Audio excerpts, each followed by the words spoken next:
जैसे कि आप तस्वीरों में देख रहे हैं, कृति भूमि न्यूज़ की टीम लगातार आपको चुनाव की तस्वीरें दिखा रही है। हर प्रत्याशी अपनी अपनी बात रख रहा है, क्या उसका उद्देश्य रहेगा, क्या उसका एजेंडा लेकर वो जनता के बीच में जा रहा है, जनता की कैसे सेवा कर रहे हैं। एक चेहरा हमारे साथ जुड़ चुका है जो अभी भी जनता के बीच में रहकर अपनी सेवाएं दे रहे हैं। किसी की गांव में कोई भी समस्या होती है, जैसे कि बिजली का बिल भरना या किसी का पैन कार्ड बनवाना या किसी की मतलब वोट बनवाना, ये बहुत सारी छोटी छोटी सेवाएं होती हैं जो जनता को दे रहे हैं अपने ऑफिस में बैठ के। आज हम उनसे जानकारी लेंगे कैलाश चौहान से कि वो कैसे जनता को अपना परिवार मानते हैं, एक परिवार की तरह जनता की सेवा करते हैं। उनसे हम जानने की कोशिश करेंगे कि वो कैसे जनता की सेवा करेंगे अगर जनता उनको मौका दे देती है तो।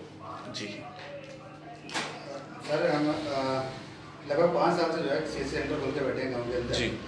और जनता के हर वर्ग को हमने जो है सुविधा पहुंचाने का काम किया है। जैसे बिजली पानी के बिल जमा करना, कई बुजुर्ग लोग जो है नहीं जा पाते थे जी।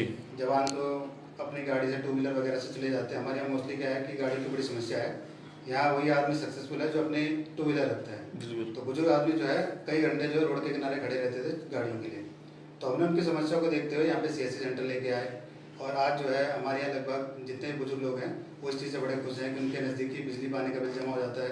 उनको पेंशन निकालने के लिए बैंक जाने की जरूरत नहीं पड़ती है, वो आधार कार्ड से पेंशन हमारे पास निकाल लेते हैं। जैसे कुछ एक्स-आर्मी मैन जो रिटायर्ड हैं उनका लाइफ सर्टिफिकेट वगैरह जमा होना, वो हम कुछ तरीके की फैसिलिटी दे रहे हैं। और आयुष्मान कार्ड जो गवर्नमेंट की बहुत बड़ी फैसिलिटी है, जो मीडियम क्लास जो फैमिली है उनके लिए एक वरदान की तरह है। क्योंकि मिडिल क्लास फैमिली जो है सबसे ज़्यादा टूटती है बीमारी पे जी। कि आदमी जो है जब बीमार हो जाता है तो उसको पैसे की तंगी जो है बहुत परेशान करती है।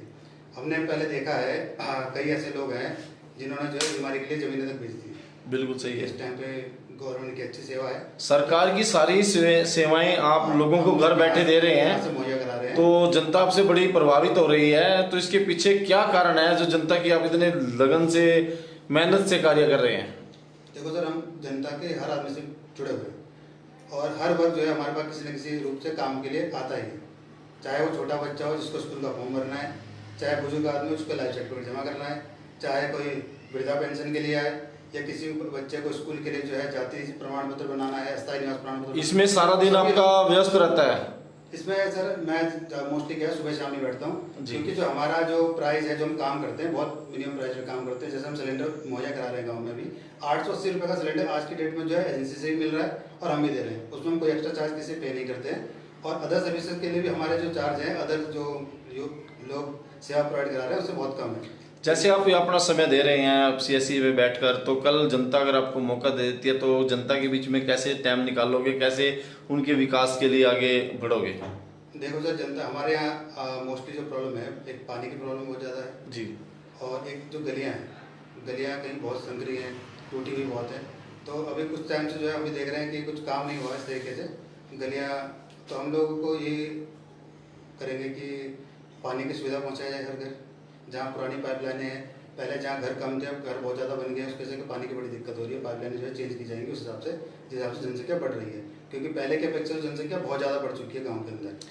बिजली की भी कोई समस्या है गांव में? जैसे कि तो ऐसे तो बिजली की तो कोई ऐसी समस्या नहीं है, लेकिन हाँ कई जगह जो है कहीं खंभे झूल रहे हैं, खंभों में तारें झूल रही हैं, इस तरीके की समस्याएं हैं। उसके लिए भी काम किया जाएगा, विभाग से बात की जाएगी किस तरीके से कर सकते हैं, उसमें किया जाएगा सब कुछ। शिक्षा और स्वास्थ्य के लिए भी आपने कुछ प्लान बनाया? स्वास्थ्य के लिए सर हमने हमारे यहाँ राजावाला में एक प्राथमिक स्वास्थ्य केंद्र है, उसके उच्चीकरण के लिए भी हम बात करेंगे आगे, क्योंकि उसमें जो है बेड की व्यवस्था है। वो सक्षम है कि उसमें जो है 4-5 लोग या 5-7 लोग के साथ जो है एडमिट भी हो सकते हैं। लेकिन उसमें क्या है, डॉक्टरों को व्यवस्था करने का हमारा एक प्रयास रहेगा कि हम डॉक्टरों की व्यवस्था करा सकें वहाँ पे। या जच्चा बच्चा के लिए जैसे महिलाओं के लिए जो है बड़ी दिक्कत होती है, जांच के लिए उनको दूर जाना पड़ता है। यहाँ जो है सरकारी स्वास्थ्य केंद्र सहसपुर में है, तो हम चाहेंगे नज़दीकी अगर यहाँ सुविधा मिल जाती है तो यहाँ एरिया के काफ़ी लोगों को लाभ मिलेगा उसका। अभी हमारे यहाँ इस एरिया में जो है स्वच्छता को लेकर भी हमारे यहाँ भावाला में धीरज जोशी जी हैं जो स्वास्थ्य से जुड़े हुए हैं, डॉक्टर हैं वहाँ पे, तो उनके साथ हम जुड़े हुए हैं स्वास्थ्य उसमें जो है स्वच्छता अभियान में हम 1-2 बार उनके साथ गए भी हैं। और हमारा प्रोग्राम था आगे भी करने का, लेकिन इलेक्शन आ गया तो हमने उसमें भी वो नहीं किया, क्योंकि अब इसको अलग तरीके से लिया जाता है। अगर हम स्टैम्प को यूज़ करते हैं यहाँ पे तो लोग कहते हैं जी इलेक्शन आ गया इसलिए कर रहे हैं। तो अभी हमने उसको पोस्टपोन करके आगे हमारी योजना है कि स्वच्छता अभियान भी किया जाएगा और लोगों को जागरूक भी किया जाएगा कि जो कचरा सड़क के किनारे इधर उधर फेंक रहे हैं उसको इधर उधर ना फेंके, क्योंकि यहाँ गाड़ी लगी हुई है गांव में गाड़ी लगी हुई है सफाई की, आप उसको दें, उसका सही से यूज़ किया जाए उसको। जनता से अपील क्या करेंगे?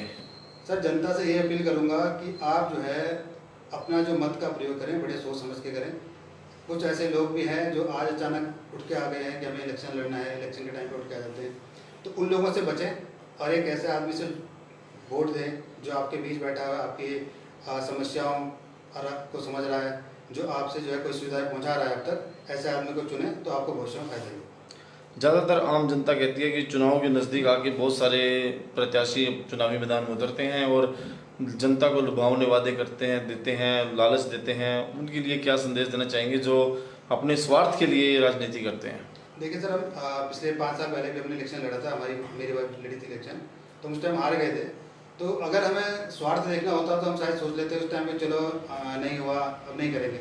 लेकिन हमें जनता की सेवा करनी थी, क्योंकि हमारा गांव आप अगर देखोगे तो हमारे अगल बगल 2 और ग्राम सभाएं लगती हैं, आप उनके तुलना करोगे हमारे गाँव से, तो हमारा गाँव से कहीं पिछड़ा हुआ नजर आता है। और हम नहीं चाहते कि हमारा गाँव पिछड़ा रहे, क्योंकि कोई भी अगर आपका कोई गाँव में आता है तो वो कहता है यार तुम्हारे यहाँ लाइटें नहीं जल रही हैं, अगल बगल के गाँव की सीमाओं तो लाइट आ रही है, तो थोड़ा सा एक मतलब हमको जो है बुरा सा भी लगता है उस चीज़ के लिए। तो हम नहीं चाहते इस तरीके से हो, उसके विकास के लिए काम करेंगे। व्यवस्था कैसी होनी चाहिए? जो जनता वोट आपको देगी, अपना कीमती वोट आपको देगी, तो के लिए क्या व्यवस्था करेंगे आप? जैसे अभी फिलहाल आप यहाँ पर लोगों को सेवाएं दे रहे हैं, तो कैसे अभी क्या व्यवस्था रहेगी आपकी? अभी जो है हमारे ग्राम पंचायत में प्रधान के बैठने के लिए कक्ष बनाया गया था आज से 10 से 15 साल पहले। पिछले 10 साल से वो कक्ष नहीं खुला। जो भी प्रधान आए उन्होंने अपने घर से ही अपना कार्यक्रम जो भी कार्यकाल पूरा कर लिया। उस कार्यालय का कभी यूज नहीं किया गया। हम चाहते हैं कि हम जब बनेंगे तो हमारा पहला कार्य रहेगा कि पंचायत में जो प्रधान का कार्यालय बना है उसको सुचारू रूप से चलाया जाए, उसमें एक व्यवस्था बनाई जाए, टाइम फिक्स किया जाए कि इतने बजे से इतने बजे तक प्रधान जी यहाँ बैठेंगे।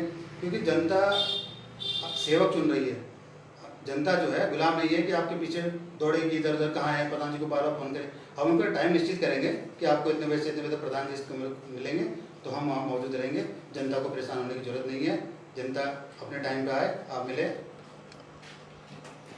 पहले तो मैं सभी सम्मानित जनता को प्रणाम करना चाहूँगी कि आपने पहले भी मुझे बहुत प्यार और स्नेह दिया था। काफ़ी कम समय में हमें मिला था उस समय पे, लेकिन फिर भी दूसरे नंबर पे पहुंचना बहुत अपने आप में बहुत बड़ी उपलब्धि है। तो वही प्यार और सहयोग हमें एक बार फिर चाहिए। आप ही के साथ हम यहाँ पर गांव में बैठे हैं, आप ही के सहयोग से बैठे हैं और हम चाहते हैं आगे ही आपके सहयोग से हम आगे बढ़ें। इरादा हमारा है और साथ आप लोगों का चाहिए हमें, तो आप सब अपना साथ रखिए। देखिए सर, यही है कि मैं यही कहना चाहूँगी कि अब बैठे हैं यहाँ पर गांव में सेवा करने के लिए ही बैठे हैं और एक सेवक के रूप में ही हम आपके सामने अभी भी बैठे हैं और आगे भी रहेंगे। और गांव के लिए, विकास के लिए हम हर जगह आगे प्रयास करते रहेंगे और किया भी है, उन्हें भी मालूम है जनता को हमारी। बिल्कुल सर। और हमारे यहाँ सर जो भी आस पास की जो भी महिलाएं पहले भी प्रत्याशी रहे, उन्होंने बहुत अच्छा काम किया है। बहुत अच्छा लगता है कि महिलाएं आगे बढ़ रही हैं, मुझे बहुत खुशी होती है। मैं चाहती हूँ कि हर घर से महिलाएं आगे बढ़ें। मैं जो भी कार्य करती हूँ उसमें सबसे पहले महिलाओं को ही आगे रखती हूँ, क्योंकि महिलाएं ऐसी होती है कि मजबूती के साथ और मेहनती होती है। धन्यवाद जी।